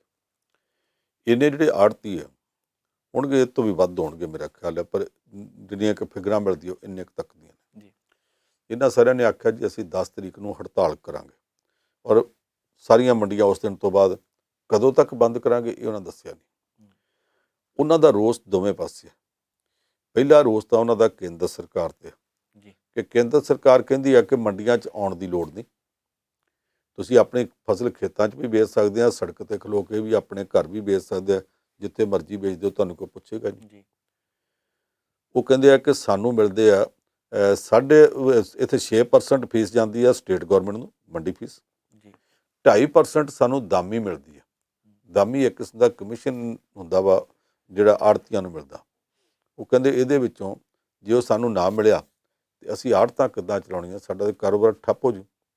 ਕੇਂਦਰ ਸਰਕਾਰ ਕਹਿੰਦੀ ਆ ਕਿ ਜਿਹੜਾ ਸਟੇਟ ਗੌਰਮੈਂਟ ਨੂੰ ਅਸੀਂ ਦੇਣਾ 6% ਟੈਕਸ, ਜੀ ਉਹ ਕਿਉਂਕਿ ਖਰੀਦਦਾਰ ਨੇ ਦੇਣਾ ਹੁੰਦਾ, ਉਹ ਕਹਿੰਦੇ ਜੀ ਅਸੀਂ ਉਹ ਵੀ ਕਿਸਾਨ ਦੀ ਫਸਲ ਦੇ ਭਾਅ 'ਚ ਪਾ ਦਿਆਂਗੇ। ਜਿਹੜਾ 2.5% ਤੁਸੀਂ ਆੜ੍ਹਤੀਆਂ ਨੂੰ ਦਿੰਦੇ ਜੇ, ਉਹ ਵੀ ਤੁਹਾਡੀ ਫਸਲ ਦੇ ਭਾਅ 'ਚ ਪਾ ਦਿਆਂਗੇ, ਕਿਸਾਨ ਦਾ ਫਾਇਦਾ ਹੋ ਜੂ। ਜੀ ਇਹ ਛੋਟ ਜਿਹੜੀ ਦਿੱਤੀ ਆ, ਸਾਨੂੰ ਵੀ ਪਤਾ ਕੇਂਦਰ ਸਰਕਾਰ ਨੇ 1 ਸਾਲ 2 ਸਾਲ ਦੇਣੀ ਆ। ਜਦੋਂ ਆੜ੍ਹਤਾਂ ਬੰਦ ਹੋ ਗਈਆਂ ਤੇ ਫਿਰ ਕੋਈ ਪੁੱਛਣ ਵਾਲਾ ਨਾ ਰਿਹਾ, ਤੇ ਨਾ ਕੇਂਦਰ ਸਰਕਾਰ ਨੇ ਛੋਟ ਦੇਣੀ ਆ ਤੇ ਨਾ ਫਸਲ ਕਿਸੇ ਚੁੱਕਣੀ ਆ। ਜਿੱਦਾਂ ਯੂਪੀ ਦੇ ਵਿੱਚ ਉਹੀ ਝੋਨਾ ਜਿਹੜਾ ਸਾਡੇ ਕੋਲ 1888 ਦਾ ਵਿਕਦਾ ਉਹ ਯੂਪੀ 'ਚ 900 ਦਾ ਵਿਕਦਾ। ਫਿਰ ਜਿਹੜੀ ਕਣਕ ਅੱਜ ਇੱਥੇ 1900 ਦਾ ਭਾਅ ਰੱਖਿਆ ਤੇ 1800 ਨੂੰ ਵਿਕਣ ਡਈ ਆ, ਉਹਦੀ ਬੇਕਦਰੀ ਹੋ ਰਹੀ ਆ। ਫਿਰ ਮੁੜ ਕੇ ਕਿਸੇ ਨੇ 600 ਨੂੰ ਨਹੀਂ ਚੁੱਕਣੀ। ਦੂਸਰਾ ਨੁਕਸਾਨ ਕੀ ਹੋਵੇਗਾ? ਸੁਸ਼ਮਾ ਸਵਰਾਜ ਬੀਜੇਪੀ ਦੇ ਲੀਡਰ ਸੀ, ਉਹਨੇ ਪਾਰਲੀਮੈਂਟ 'ਚ ਆਖਿਆ ਸੀ ਬੈਂਕਾਂ ਦੀ ATM ਤੇ ਅਜੇ ਹੁਣ ਬਣੇ ਆ। ਜਿਹੜਾ ਆੜ੍ਹਤੀ ਆ ਇਹ ਤੇ ਆਦਿਕਾਲ ਤੋਂ ਲੈ ਕੇ ਕਿਸਾਨਾਂ ਦਾ ATM ਹੈ। ਅੱਧੀ ਰਾਤ ਵੀ ਉਹ ਜਾ ਕੇ ਕਹਿੰਦੇ ਆ ਲਾਲਾ ਜਗਦੀਸ਼ ਚੰਦ ਉਹ ਪੈਸਿਆਂ ਦੀ ਥੋੜ੍ਹੀ ਲੋੜ ਆ, ਕੱਢੀ ਜਰਾ ਥੋੜ੍ਹੇ ਪੈਸੇ, ਔਰ ਕਈ ਵਾਰੀ ਅੰਗੂਠਾ ਵੀ ਨਹੀਂ ਲਵਾਉਂਦੇ, ਅਗਲੇ ਉੱਦਾਂ ਹੀ ਪੈਸੇ ਦੇ ਦਿੰਦੇ ਸੀ। ਉਹ ਆਪਸ ਵਿੱਚ ਭਾਈਚਾਰਾ ਚੱਲਦਾ ਸੀ। ਹੁਣ ਬਹੁਤ ਸਾਰੇ ਆੜ੍ਹਤੀਆਂ ਨੇ ਕਿਸਾਨਾਂ ਨੂੰ ਪੈਸੇ ਦਿੱਤੇ ਆ। ਕੇਂਦਰ ਸਰਕਾਰ ਕਹਿੰਦੀ ਸਾਨੂੰ ਦੱਸ ਦਿਓ ਤਾਂ ਕਿਹੜੇ ਕਿਹੜੇ ਦਿੱਤੇ ਆ। ਹੁਣ ਇਹ ਹੱਥ ਉਧਾਰ ਹੁੰਦਾ, ਇਹ ਸਾਰਾ ਦੱਸਿਆ ਨਹੀਂ ਜਾ ਸਕਦਾ। ਜੇ ਇਹ ਹੱਥ ਉਧਾਰ ਦੇ ਉੱਤੇ ਕਈ ਚੀਜ਼ਾਂ ਲੈਣ ਦੇਣ ਹੁੰਦੀਆਂ ਨੇ, ਉਹ ਸਾਰੀਆਂ ਦੱਸਣ, ਉਹਦੇ ਉੱਤੇ ਇਹਨਾਂ ਨੂੰ ਵੀ ਟੈਕਸ ਪੈਂਦਾ, ਇਹਨਾਂ ਦੇ ਵਿਆਜ ਦੇ ਉੱਤੇ ਵੀ ਟੈਕਸ ਪੈਂਦਾ, ਅਤੇ ਫਿਰ ਇਹ ਸਾਰਾ ਕੁਝ ਜੇ ਦੱਸਣ ਤੇ ਉਹ ਕਿਸਾਨਾਂ ਨੂੰ ਵੀ ਉਹਨਾਂ ਮਿਲ ਨਹੀਂ ਸਕਦਾ। ਜਿਹੜੇ ਕਿਸਾਨ ਨੇ ਬੈਂਕ ਤੋਂ ਵੀ ਕਰਜ਼ਾ ਲਿਆ, ਉਹਦੀ ਜ਼ਮੀਨ ਸਾਰੀ ਕਰਜ਼ੇ ਜਿੰਨੀ ਪਹਿਲਾਂ ਵੀ ਬੈਂਕ ਕੋਲ ਫਾਇਦੇ ਦਿੱਤੀ ਪਈ ਆ, ਉੱਥੇ ਨਾਲ ਟੰਗੀ ਆ, ਉਹ ਆੜ੍ਹਤੀਏ ਤੋਂ ਹੋਰ ਕਰਜ਼ਾ ਲੈ ਕਿੱਦਾਂ ਸਕਦਾ? ਦੋਵੇਂ ਤਰ੍ਹਾਂ ਫਸ ਜਾਣਗੇ। ਹੁਣ ਆੜ੍ਹਤੀਏ ਕਹਿੰਦੇ ਜੀ ਅਸੀਂ ਪਿਛਲੇ ਸਾਲ ਦਾ ਜਿਹੜਾ ਕਰਜ਼ਾ ਦਿੱਤਾ ਹੁੰਦਾ ਕਿਸਾਨਾਂ ਨੂੰ, ਹੁਣ ਫਸਲ ਆਉਂਦੀ ਆ ਉਹਦੇ ਵਿੱਚੋਂ ਸਾਡਾ ਪਿਛਲਾ ਕਰਜ਼ਾ ਦੇ ਜਾਂਦੇ ਆ ਤੇ ਅਗਲਾ ਫੇਰ ਲੈਣਾ ਸ਼ੁਰੂ ਕਰ ਦਿੰਦੇ ਆ। ਅਤੇ ਜੇ ਉਹਨਾਂ ਦੀ ਫਸਲ ਬਾਹਰ ਦੀ ਬਾਹਰ ਵਿਕ ਗਈ ਕੇਂਦਰ ਸਰਕਾਰ ਦੇ ਫਾਰਮੂਲੇ ਮੁਤਾਬਕ, ਤੇ ਸਾਡੇ ਪੈਸੇ ਤੇ ਡੁੱਬ ਗਏ ਸਾਰੇ। ਅਸੀਂ 2 ਸਾਲ ਵੀ ਨਹੀਂ ਚਲਾਉਣੀ, ਅਸੀਂ ਤੇ ਫਿਰ ਇੱਕੋ ਸਾਲ 'ਚ ਹੀ ਆੜ੍ਹਤਾਂ ਬੰਦ ਕਰ ਦਿਆਂਗੇ। ਫਿਰ ਤੁਸੀਂ ਫਸਲ ਜਿਹੜੀ ਕਿਸਾਨਾਂ ਦੀ ਆ 1900 ਵਾਲੀ ਫਸਲ ਭਾਵੇਂ 900 ਦੇ ਉੱਤੇ ਖਰੀਦਿਓ, ਅਸੀਂ ਕੀ ਕਰ ਸਕਦੇ? ਅਸੀਂ ਕੁਝ ਕਰ ਨਹੀਂ ਸਕਦੇ, ਨਾ ਅਸੀਂ ਕਰ ਸਕਦੇ ਨਾ ਕਿਸਾਨ ਕਰ ਸਕਦਾ, ਕਿਉਂਕਿ ਤੁਹਾਡੀ ਮੁੱਠੀ 'ਚ ਆ ਜਾਣਾ ਸਾਰਾ ਕੁਝ। ਇਹਦਾ ਕਰਕੇ ਇੱਕ ਤਾਂ ਰੋਸ ਕੇਂਦਰ ਸਰਕਾਰ ਦੇ ਖਿਲਾਫ ਹੈ। ਦੂਸਰਾ ਉਹਨਾਂ ਨੇ ਆਖਿਆ ਕਿ ਤਕਰੀਬਨ ਵਾਹਵਾ 200-300 ਕਰੋੜ ਰੁਪਈਆ ਜਿਹੜਾ ਕੁਝ ਮਜ਼ਦੂਰਾਂ ਦਾ ਵੀ ਕੁਝ ਆੜ੍ਹਤੀਆਂ ਦਾ ਵੀ ਪੰਜਾਬ ਸਰਕਾਰ ਦੇ ਕੋਲ ਫਸਿਆ ਪਿਆ। ਉਹ ਜਿਹੜਾ ਪੈਸਾ ਫਸਿਆ ਅਜੇ ਤੱਕ ਉਹ ਪੂਰੇ ਦਾ ਪੂਰਾ ਪੰਜਾਬ ਸਰਕਾਰ ਰਿਲੀਜ਼ ਨਹੀਂ ਕਰ ਰਹੀ। ਕਹਿੰਦੇ ਜੇ ਪੰਜਾਬ ਸਰਕਾਰ ਪੈਸਾ ਰਿਲੀਜ਼ ਨਾ ਕਰੇ, ਅਸੀਂ ਲੋਕਾਂ ਨੂੰ ਪੈਸਾ ਕਿੱਥੋਂ ਦੇਈਏ? ਲੋਕ ਸਾਡੇ ਆ ਕੇ ਗਲ ਪੈਂਦੇ ਆ, ਪੰਜਾਬ ਸਰਕਾਰ ਸਾਡੇ ਪੈਸੇ ਨਹੀਂ ਦਿੰਦੀ। ਪੰਜਾਬ ਸਰਕਾਰ ਤੇ ਸਿਰਫ ਇੱਕੋ ਰੋਸ ਹੈ ਕਿ ਉਹਨੇ ਅਜੇ ਤੱਕ ਪੈਸੇ ਨਹੀਂ ਦਿੱਤੇ। ਹੁਣ ਬਜਟ ਪਾਸ ਹੋਣ ਤੋਂ ਬਾਅਦ ਜੇ ਸਰਕਾਰ ਕੱਲ੍ਹ ਨੂੰ ਕਵੇ ਕਿ ਅਸੀਂ ਦੇ ਦਿੰਦੇ ਹਾਂ, ਤੇ ਫਿਰ ਪੰਜਾਬ ਸਰਕਾਰ ਦੇ ਖਿਲਾਫ ਰੋਸ ਖਤਮ ਹੋ ਜਾਂਦਾ, ਫਿਰ ਇਕੱਲੇ ਕੇਂਦਰ ਸਰਕਾਰ ਦੇ ਖਿਲਾਫ ਰਹਿ ਜਾਏਗਾ। ਆੜ੍ਹਤੀਆਂ ਨੇ ਆਪਣਾ ਜਿਹੜਾ ਐਲਾਨ ਕੀਤਾ ਹੜਤਾਲ ਦਾ 10 ਤਰੀਕ ਦਾ, ਉਹਦੇ ਮੌਕੇ ਦੇ ਉੱਤੇ ਉਹਨਾਂ ਦੇ ਪੰਜਾਬ ਦੇ ਪ੍ਰਧਾਨ ਨੇ ਇੱਕ ਗੱਲ ਸਾਫ਼ ਸ਼ਬਦਾਂ 'ਚ ਆਖੀ ਹੈ। ਕਹਿੰਦੇ ਜੀ ਸਾਡੇ ਖਿਲਾਫ ਕੇਂਦਰ ਸਰਕਾਰ ਨੇ ਸਾਰੇ ਫੈਸਲੇ ਉਦੋਂ ਲਿਆ ਜਦੋਂ ਉਹਨਾਂ ਨੂੰ ਪਤਾ ਲੱਗ ਗਿਆ ਕਿ ਪੰਜਾਬ ਦਾ ਕਿਸਾਨ ਤੇ ਪੰਜਾਬ ਦਾ ਆੜ੍ਹਤੀਆ ਮਿਲ ਕੇ ਇਸ ਸਟਰਗਲ 'ਚ ਭਾਰਤ ਸਰਕਾਰ ਦੇ ਖਿਲਾਫ ਸਿੰਘੂ ਬਾਰਡਰ ਤੇ ਟਿਕਰੀ ਬਾਰਡਰ ਤੇ ਸਾਰੇ ਬਾਰਡਰਾਂ ਉੱਤੇ ਜਾ ਬੈਠੇ ਆ। ਕਹਿੰਦਾ ਜੇ ਅਸੀਂ ਆੜ੍ਹਤੀਏ ਨਾ ਜਾਂਦੇ ਤੇ ਭਾਰਤ ਸਰਕਾਰ ਨੇ ਸਾਡੇ ਨਾਲ ਰਹਿਣਾ ਸੀ, ਪਰ ਕਿਉਂਕਿ ਅਸੀਂ ਕਿਸਾਨਾਂ ਦੀ ਹਮਾਇਤ ਕੀਤੀ ਹੈ ਤੇ ਇਸ ਕਰਕੇ ਕੀਤੀ ਹੈ ਜਾਇਜ਼ ਅਤੇ ਕਰਨੀ ਬਣਦੀ ਹੈ। ਸਾਨੂੰ ਉਸ ਗੱਲ ਦੀ ਸਜ਼ਾ ਕੇਂਦਰ ਦੀ ਨਰਿੰਦਰ ਮੋਦੀ ਸਰਕਾਰ ਦੇਣਾ ਚਾਹੁੰਦੀ ਹੈ ਤੇ ਇਸ ਕਰਕੇ ਸਾਨੂੰ ਇਹ ਹੜਤਾਲ ਅਸੀਂ ਕਰ ਨਹੀਂ ਰਹੇ, ਸਾਨੂੰ ਇਹ ਹੜਤਾਲ ਅਸਲ ਵਿੱਚ ਕਰਨੀ ਪੈ ਰਹੀ ਹੈ। ਹਮਾਇਤ ਕਰਨ ਦੀ ਤੁਸੀਂ ਗੱਲ ਕੀਤੀ, ਉਹ ਤਾਂ ਪਹਿਲਾਂ ਵੀ ਜਿਨ੍ਹਾਂ ਨੇ ਹਮਾਇਤ ਕੀਤੀ ਉਹਨਾਂ ਤੇ ਕਾਰਵਾਈ ਹੋ ਰਹੀ ਹੈ, ਭਾਵੇਂ ਫਿਲਮੀ ਹਸਤੀਆਂ ਹੋਣ ਜਾਂ ਕੋਈ ਹੋਵੇ। ਉਹ ਫਿਲਮੀ ਹਸਤੀਆਂ ਨੂੰ ਤਾਂ ਇਕੱਲੇ ਉਹੀ ਕੇਂਦਰ ਸਰਕਾਰ ਦੇ ਕੋਲ ਕੁਝ ਏਜੰਸੀਆਂ ਨੇ, ਜਿਹਦੀ ਬਾਂਹ ਮਰੋੜਨੀ ਉਹਦੇ ਮਗਰ ਲਾ ਦਿਓ। ਉਹਨਾਂ ਏਜੰਸੀਆਂ ਨੂੰ ਹੁਣ ਵੀ ਵਰਤਿਆ ਜਾ ਰਿਹਾ, ਕੱਲ੍ਹ ਨੂੰ ਆੜ੍ਹਤੀਆਂ ਦੇ ਵਿੱਚੋਂ ਵੀ ਕਿਸੇ ਇੱਕ ਅੱਧੇ ਦੇ ਖਿਲਾਫ ਵਰਤਿਆ ਜਾ ਸਕਦਾ। ਅੱਗੇ ਵੀ ਕੰਮ ਹੁੰਦਾ ਰਿਹਾ, ਪਰ ਹਾਲ ਦੀ ਘੜੀ ਹੈ ਕਿ ਪੰਜਾਬ ਦੇ ਸਾਰੇ ਆੜ੍ਹਤੀਆਂ ਨੇ ਕਹਿ ਦਿੱਤਾ ਕਿ ਅਸੀਂ ਇੱਕ ਮੁੱਠ 10 ਤਰੀਕ ਤੋਂ ਅਸੀਂ ਭਾਰਤ ਸਰਕਾਰ ਦੇ ਤੇ ਪੰਜਾਬ ਸਰਕਾਰ ਦੇ ਇਹਨਾਂ ਕਦਮਾਂ ਦੇ ਖਿਲਾਫ ਹੜਤਾਲ ਕਰਾਂਗੇ। ਪੰਜਾਬ ਸਰਕਾਰ ਨਾਲ ਗੁੱਸਾ ਘੱਟ ਹੈ, ਮੁੱਖ ਗੁੱਸਾ ਜਿਹੜਾ ਉਹ ਕੇਂਦਰ ਦੀ ਸਰਕਾਰ ਨਾਲ। ਜੀ ਪੰਨ ਸਾਹਿਬ, ਇੱਕ ਸਰਵੇਖਣ ਹੈ ਕਿ 78% ਨੌਜਵਾਨ ਵਿਦੇਸ਼ ਵਿੱਚ ਜਾਣਾ ਚਾਹੁੰਦੇ, ਖਾਸ ਕਰਕੇ ਕੈਨੇਡਾ। ਵੈਸੇ ਤਾਂ ਪੰਜਾਬ ਦੀ ਬਹੁਤ ਸਾਰੀ ਕਰੀਮ ਪਹਿਲਾਂ ਹੀ ਬਾਹਰ ਚਲ ਗਈ ਹੈ, ਪਰ ਇਹ ਕਿਸ ਤਰ੍ਹਾਂ ਸਰਵੇਖਣ ਨੂੰ ਦੇਖਦੇ ਹੋ ਤੁਸੀਂ? ਇਹ ਸ਼ਾਇਦ ਪੰਜਾਬੀ ਯੂਨੀਵਰਸਿਟੀ ਨੇ ਕਰਾਇਆ, ਜਿੰਨੀ ਕੁ ਮੇਰੇ ਕੋਲ ਗੱਲ ਪਹੁੰਚੀ ਉਹਦੇ 'ਚ ਉਹਨਾਂ ਨੇ ਕੁਝ ਆਈਲੈਟਸ ਸੈਂਟਰਾਂ ਜਾ ਕੇ ਬੱਚਿਆਂ ਨਾਲ ਗੱਲਾਂ ਕੀਤੀਆਂ। ਉਹ ਬੱਚੇ ਸਾਰੇ ਕਹਿੰਦੇ ਜੀ ਅਸੀਂ ਕੈਨੇਡਾ ਚਲੇ ਜਾਣਾ, ਅਸੀਂ ਇੱਥੇ ਚਲੇ ਜਾਣਾ। ਉਹਦਾ ਕਾਰਨ ਕੀ? ਅੱਜ ਪੰਜਾਬ ਹੋਵੇ ਜਾਂ ਭਾਰਤ ਹੋਵੇ, ਨੌਕਰੀਆਂ ਮਿਲ ਕਿੱਥੇ ਰਹੀਆਂ ਨੇ? ਬਿਲਕੁਲ ਨਵੀਆਂ ਨੌਕਰੀਆਂ ਪੈਦਾ ਨਹੀਂ ਹੋ ਰਹੀਆਂ। ਵਾਅਦੇ ਬਹੁਤ ਨੇ, ਸਰਕਾਰਾਂ ਆਉਂਦੀਆਂ ਵਾਅਦੇ ਕਰਦੀਆਂ, ਲਾਰੇ ਲਾਉਂਦੀਆਂ, ਨੌਜਵਾਨਾਂ ਨੂੰ ਰੁਜ਼ਗਾਰ ਮਿਲਦਾ ਨਹੀਂ। ਜਿਹੜੀਆਂ ਰੁਜ਼ਗਾਰ ਮੁਹਿੰਮਾਂ ਕੇਂਦਰ ਸਰਕਾਰ ਦੀਆਂ ਜਾਂ ਅੱਡ ਅੱਡ ਸੂਬਿਆਂ ਦੀਆਂ ਸਣੇ ਪੰਜਾਬ ਦੇ ਚੱਲਦੀਆਂ, ਉਹਨਾਂ ਦੇ ਵਿੱਚ ਕਾਗਜ਼ੀ ਕਾਰਵਾਈ ਵੱਧ ਹੋ ਰਹੀ ਹੈ, ਅਮਲ ਵਿੱਚ ਲੋਕਾਂ ਨੂੰ ਨੌਕਰੀਆਂ ਘੱਟ ਮਿਲ ਰਹੀਆਂ। ਦੂਜੀ ਗੱਲ ਇਹ ਹੈ ਕਿ ਲੋਕ ਇਸ ਗੱਲ ਤੋਂ ਡਰਦੇ ਆ ਕਿ ਮੁੰਡਾ ਜੇ ਪੜ੍ਹ ਲਿਖ ਕੇ ਅਸੀਂ ਪ੍ਰਾਈਵੇਟ ਕਿਸੇ ਥਾਂ ਦੇ ਉੱਤੇ ਨੌਕਰੀ 'ਤੇ ਲਵਾਇਆ, ਸਰਕਾਰੀ ਤਨਖਾਹ ਨਾਲੋਂ ਚੌਥਾ ਹਿੱਸਾ ਤਨਖਾਹ ਮਿਲਦੀ ਹੈ, ਉਹਦੇ ਨਾਲ ਗੁਜ਼ਾਰਾ ਨਹੀਂ ਹੋਣਾ। ਬਿਲਕੁਲ MA ਪਾਸ MSc ਪਾਸ ਬੱਚੇ, ਪਾਣੀਪਤ ਦੀ ਪਿੱਛੇ ਰਿਪੋਰਟ ਆ ਹੀ ਗਈ ਹੈ ਕਿ ਉੱਥੇ ਚਪੜਾਸੀ ਲੱਗਣ ਲਈ ਜਿਹਦੀ ਕੁਆਲੀਫਿਕੇਸ਼ਨ 8ਵੀਂ ਪਾਸ ਮਿਡਲ ਪਾਸ ਹੈ, ਉਹਦੇ ਵਾਸਤੇ MSc MA ਅਤੇ PhD ਦੇ ਬੱਚਿਆਂ ਨੇ ਦਰਖਾਸਤਾਂ ਦਿੱਤੀਆਂ ਤੇ ਉੱਥੇ ਨੌਕਰੀ ਕਰਨ ਗਏ ਕਿ ਸਾਨੂੰ ਚਪੜਾਸੀ ਰੱਖ ਲਓ। ਫਿਰ ਬੱਚੇ ਇੱਥੇ ਕੀ ਕਰਨ? ਦੂਜੀ ਗੱਲ ਜਿਹੜੀ ਤੋਂ ਮਾਪੇ ਡਰਦੇ ਆ, ਉਹ ਕਹਿੰਦੇ ਜੀ ਇੱਥੇ ਰਿਹਾ, ਇਹਨੂੰ ਕਿਸੇ ਨਾ ਕਿਸੇ ਪਾਰਟੀ ਦੇ ਯੂਥ ਵਿੰਗ ਵਾਲਿਆਂ ਨੇ ਨਾਲ ਲੈ ਜਾਣਾ, ਆ ਜਾ ਚਲੀ। ਤੇ ਤਰੀਕਾ ਅੱਜ ਕੱਲ੍ਹ ਯੂਥ ਵਿੰਗਾਂ ਦਾ ਕੀ ਹੈ? ਆ ਫਰੀਦਕੋਟ ਹੀ ਜਾ ਕੇ ਪੁੱਛ ਲਓ, ਹੁਣੇ ਅਜੇ ਇੱਕ ਯੂਥ ਵਿੰਗ ਦੇ ਲੀਡਰ ਦਾ ਕਤਲ ਹੋਇਆ, ਉਹਦੇ ਕਤਲ ਦੇ ਵਿੱਚ 36 ਕਹਾਣੀਆਂ ਨਿਕਲਦੀਆਂ ਪਈਆਂ ਜੀ। ਹਾਕਮ ਪਾਰਟੀ ਕਾਂਗਰਸ ਬਾਰੇ ਵੀ ਨਿਕਲਦੀਆਂ, ਅਕਾਲੀ ਦਲ ਬਾਰੇ ਵੀ ਨਿਕਲਦੀਆਂ, ਹੋਰਨਾਂ ਬਾਰੇ ਵੀ ਨਿਕਲਦੀਆਂ। ਇਹ ਵੀ ਨਿਕਲਦਾ ਕਿ ਬਾਹਰ ਆਪੋ ਵਿੱਚ ਲੜਦੇ ਨੇ, ਅੰਦਰ ਯੂਥ ਲੀਡਰ ਜਿਹੜੇ ਆਪੋ ਵਿੱਚ ਰਲ ਕੇ ਗੈਂਗ ਬਣਾ ਕੇ ਕੀ ਕੁਛ ਕਰਦੇ ਪਏ ਨੇ, ਕਿੱਥੋਂ ਕਿੱਥੋਂ ਮਹੀਨਾ ਤੇ ਹਫ਼ਤਾ ਵਸੂਲਦੇ ਨੇ। ਮਾਪਿਆਂ ਨੂੰ ਇਸ ਗੱਲ ਦੀ ਚਿੰਤਾ ਕਿ ਜੇ ਬੱਚਾ ਇੱਥੇ ਰਿਹਾ, ਕਿਸੇ ਨਾ ਕਿਸੇ ਗੈਂਗ ਨੇ ਆ ਜਾ ਉੱਥੋਂ ਤੱਕ ਚੱਲੀਏ, ਜਾ ਕੇ ਕੋਈ ਨਾ ਕੋਈ ਮਾੜਾ ਚੰਗਾ ਆਪ ਕ੍ਰਾਈਮ ਕਰਕੇ ਉਹਦਾ ਨਾਂ ਕਿਸੇ ਪਰਚੇ 'ਚ ਦਰਜ ਕਰਾ ਦੇਣਾ। ਇੱਕ ਵਾਰੀ ਪਰਚੇ 'ਚ ਦਰਜ ਹੋ ਗਿਆ, ਮਾਪੇ ਉਹਦੇ ਮਗਰ ਪੈਰਵੀ ਕਰਨ ਜੋਗੇ ਨਹੀਂ। ਉਹਨੂੰ ਆਖਣਾ ਚਿੰਤਾ ਨਾ ਕਰੀ, ਆਪੇ ਕਰ ਲਾਂਗੇ, ਥਾਣੇਦਾਰ ਨਾਲ ਸਾਡੀ ਗੱਲ ਹੈ, ਕਢਾ ਲਾਂਗੇ। ਉਹਨੇ ਚਿਰ ਨੂੰ 2 ਹੋਰ ਕੇਸ ਉੱਤੇ ਬਣਾ ਦੇਣੇ ਆ। ਫਿਰ ਉਹ ਬੱਚੇ ਗੈਂਗਾਂ ਜੋਗੇ ਰਹਿ ਜਾਂਦੇ ਆ। ਉਹਨਾਂ ਗੈਂਗਾਂ ਦੇ ਮਗਰ ਸਾਡਾ ਬਹੁਤ ਰੌਲਾ ਪਾਉਂਦੇ ਆ। ਉਹ ਕਹਿੰਦੇ ਆ ਜੀ ਬੱਚਿਆਂ ਨੂੰ ਅਸੀਂ ਬਾਹਰ ਕਦੇ ਖੁਸ਼ੀ ਨੂੰ ਘੱਲਦੇ ਪਏ ਹਾਂ, ਜਦੋਂ ਇੱਥੇ ਕੋਈ ਰਾਹ ਹੀ ਨਹੀਂ ਨਿਕਲਦਾ ਵਾ। ਅੱਗੋਂ ਫਿਊਚਰ ਇੰਨਾ ਡਾਰਕ ਹੈ, ਭਵਿੱਖ ਉਹਨਾਂ ਦਾ ਇੰਨਾ ਧੁੰਦਲਾ, ਇੰਨਾ ਹਨੇਰਾ ਕਿ ਇੱਥੇ ਦਿਸਦਾ ਕੱਖ ਨਹੀਂ, ਤੇ ਬੱਚੇ ਕਿੱਥੇ ਜਾਣ? ਉਦੋਂ ਫਿਰ ਮਾਪੇ ਮਰਦੇ ਅੱਕ ਚੱਬਦੇ ਆ ਤੇ ਬੱਚਿਆਂ ਨੂੰ ਬਾਹਰ ਭੇਜਣਾ ਚਾਹੁੰਦੇ। ਇਹ ਗੱਲ ਕੋਈ 20 ਸਾਲ ਪੁਰਾਣੀ ਹੈ। ਟੀਵੀ ਦੀ ਇੱਕ ਡਿਬੇਟ ਦੇ ਵਿੱਚ ਅਸੀਂ ਇਕੱਠੇ ਬੈਠੇ ਸਾਂ, ਇੱਕ ਬੜੇ ਸਾਡੇ ਤੋਂ ਸੀਨੀਅਰ ਨੇ ਆਖਿਆ ਸੀ ਕਿ ਤੁਹਾਨੂੰ ਨਾ ਦਿਸਦਾ ਹੋਊਗਾ, ਮੈਨੂੰ ਤਾਂ ਭਾਰਤ ਦਾ, ਮੈਨੂੰ ਤਾਂ ਪੰਜਾਬ ਦਾ ਬੜਾ ਭਵਿੱਖ ਸ਼ਾਨਦਾਰ, ਉਜਲਾ, ਚਮਕਾ ਮਾਰਦਾ ਦਿਸਦਾ। ਮੈਂ ਕਿਹਾ ਜੀ ਦਿਸਦਾ ਤੇ ਮੈਨੂੰ ਵੀ ਚਮਕਾ ਮਾਰਦਾ, ਪਰ ਅਸਲ 'ਚ ਚਮਕ ਇੰਨੀ ਜ਼ਿਆਦੀ ਹੈ ਕਿ ਦਿਸਦਾ ਦੁਸਦਾ ਕੱਖ ਨਹੀਂ, ਅੱਖਾਂ 'ਚ ਧਿਆਈ ਜਾਂਦੀਆਂ, ਅਗਲੇ ਪਾਸੇ ਦਿਸਦਾ ਹੀ ਕੱਖ ਨਹੀਂਗਾ। ਤੁਹਾਨੂੰ ਪਤਾ ਨਹੀਂ ਕਿਹੜੀਆਂ ਚਮਕਾਂ ਦਿਸਦੀਆਂ ਨੇ। ਅੱਜ ਜੇ ਬੱਚੇ ਦੁਖੀ ਹੋ ਕੇ ਬਾਹਰ ਜਾ ਰਹੇ ਨੇ ਤੇ ਇਸ ਕਰਕੇ ਜਾ ਰਹੇ ਨੇ ਕਿ ਪੰਜਾਬ ਦੀ, ਭਾਰਤ ਦੀ ਇਹ ਸਾਰੀਆਂ ਸਰਕਾਰਾਂ ਲੋਕਾਂ ਨੂੰ ਲਾਰੇ ਲਾਉਣ ਵਿੱਚ ਕਸਰ ਕੋਈ ਨਹੀਂ ਛੱਡਦੀਆਂ। ਅਮਲ ਵਿੱਚ ਕਿਸੇ ਪਾਸਿਓਂ ਵੀ ਸਿਆਸੀ ਲੀਡਰਸ਼ਿਪ ਲੋਕਾਂ ਦਾ ਭਰੋਸਾ ਨਹੀਂ ਬਣਾ ਸਕੀ। ਕਿਉਂਕਿ ਭਰੋਸਾ ਨਹੀਂ ਬਣਾ ਸਕੀ, ਇਸ ਵੇਲੇ ਸਵਾਲ ਬੇਭਰੋਸਗੀ ਜਿਹੜੀ ਆ ਉਹਨੂੰ ਖਤਮ ਕਰਨ ਦਾ ਬਹੁਤ ਵੱਡਾ ਬਣਿਆ ਪਿਆ। ਉਹ ਖਤਮ ਨਹੀਂ ਹੋ ਰਹੀ। ਫਿਰ ਲੋਕੀ ਕਹਿੰਦੇ ਆ ਜਿਹੜੇ ਆਚਾਰ ਸਿਆੜ ਹੈਗੇ ਆ, ਵੇਚ ਕੇ ਬੱਚਾ ਬਾਹਰ ਕੱਢ ਦਿਓ, ਉੱਥੇ ਭਾਵੇਂ ਜਾ ਕੇ ਮਜ਼ਦੂਰੀ ਵੀ ਕਰ ਲੇ, ਰੋਟੀ ਤਾਂ ਖਾਊਗਾ। ਕੋਈ ਅਮਨ ਕਾਨੂੰਨ, ਕੋਈ ਕਾਨੂੰਨ ਦਾ ਰਾਜ ਤਾਂ ਹੋਊਗਾ। ਇੱਥੇ ਤੇ ਅਮਨ ਕਾਨੂੰਨ ਕਿਸੇ ਸੂਬੇ 'ਚ ਰਹਿ ਹੀ ਨਹੀਂ। ਸਰ ਗੱਲ ਤੁਹਾਡੀ ਸਹੀ ਹੈ, ਆਉਣ ਵਾਲੇ ਸਮੇਂ 'ਚ ਵੱਡੀ ਸਮੱਸਿਆ ਬਣ ਸਕਦੀ ਹੈ। ਸੋ ਤੁਸੀਂ ਵਿਸਤਾਰ ਨਾਲ ਜਾਣਕਾਰੀ ਦਿੱਤੀ, ਬਹੁਤ ਬਹੁਤ ਧੰਨਵਾਦ। ਸੋ ਅੱਜ ਦੇ ਇਸ ਪ੍ਰੋਗਰਾਮ ਵਿੱਚ ਬਸ ਇੰਨਾ ਹੀ। ਮੈਨੂੰ ਨਵਜੀਤ ਨੂੰ ਦਿਓ ਇਜਾਜ਼ਤ। ਦੇਖਦੇ ਰਹੋ ਪ੍ਰਾਈਮ ਏਸ਼ੀਆ ਟੀਵੀ, ਤੁਹਾਡਾ ਆਪਣਾ, ਤੁਹਾਡੇ ਲਈ।